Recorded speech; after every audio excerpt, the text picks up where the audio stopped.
দীর্ঘ প্রতীক্ষার পর অবশেষে সোমবার কক্সবাজার থেকে পর্যটকদের নিয়ে সেন্ট মার্টিনসে গেল জাহাজ। সকাল 7টার পর শহরের বিআইডব্লিউটি ঘাট থেকে 1174 যাত্রী নিয়ে 3টি জাহাজ দ্বীপের উদ্দেশ্যে ছেড়ে যায়।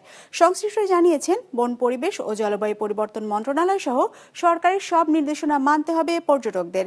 কক্সবাজার প্রতিনিধি সুনীল বড়ুয়া রিপোর্ট।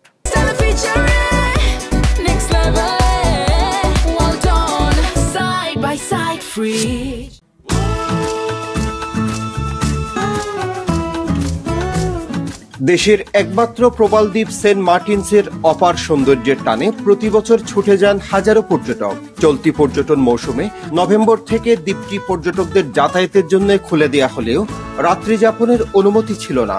অবশেষে আজ থেকে 12 শর্তে এই সুযোগ পেল পর্যটকেরা। কক্সবাজার থেকে শুরু হয়েছে জাহাজ চলাচল। ভোরের আলো ফুটতেই কক্সবাজার শহরের নুনিয়াছড়ার বিআইডব্লিউটি জেটি ঘাটে শুরু হয় পর্যটকদের আনাগোনা। সকাল 7:15টার দিকে প্রথম জাহাজ ছেড়ে যায় সেন্ট মার্টিনসের উদ্দেশ্যে। 3টি জাহাজে করে দ্বীপটিতে গিয়েছেন মোট 1174 জন। সেন্ট মার্টিনসের রাত্রি যাপনের সুযোগ পেয়ে খুশি পর্যটকেরা। আমরা অনেকদিন ধরে ওয়েট করতেছিলাম যে কবে খুলবে, কবে আসবো, কারণ এখানে তো খুবই এক্সাইটিং একটা জিনিস আছে। আমাদের বাঙালিদের একটা হ্যাবিট হচ্ছে যে কোনো জিনিস একবারে গেলে ওই জায়গাটা আমরা নষ্ট করে ফেলি। তো সবার প্রতি অনুরোধ থাকবে যে ওই জিনিসটা আমরা একটু মেনটেন করি। নতুন নিয়ম অনুযায়ী পর্যটকদের ট্যুরিজম বোর্ডের ব্যবস্থাপনায় চালু হওয়া অ্যাপের মাধ্যমে ট্রাভেল পাস নিতে হচ্ছে, পরে কিনতে হচ্ছে জাহাজের টিকিট। আমরা চেয়েছিলাম 2000 পর্যটক কলার পড়লেও অন্তত পক্ষে 5টি মাস যদি যাওয়ার সুযোগ করে দিত, সেক্ষেত্রে কিছুটা আমরা ঘুরে দাঁড়াতে পারতাম, বিশেষ করে সেন্ট মার্টিনবাসী।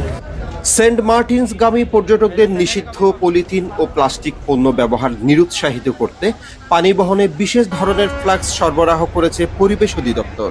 সেন্ট মার্টিন পরিবেশ অধিদপ্তর, জেলা প্রশাসন সকালে মিলে আমরা প্লাস্টিক পণ্য যেন বর্জন করে সে ব্যাপারে আমরা করতেছি এবং সেখানে যেন তারা মেনে চলে, সেই জন্য আমরা পর্যটকদের সচেতন করতেছি।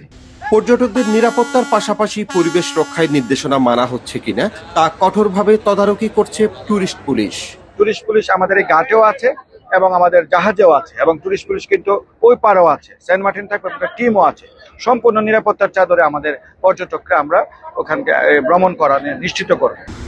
আজ থেকে আগামী মাস পর্যন্ত সেন্ট মার্টিনসে প্রতিদিন ভ্রমণ ও রাত যাপনের সুযোগ পাবেন 2000 পর্যটক।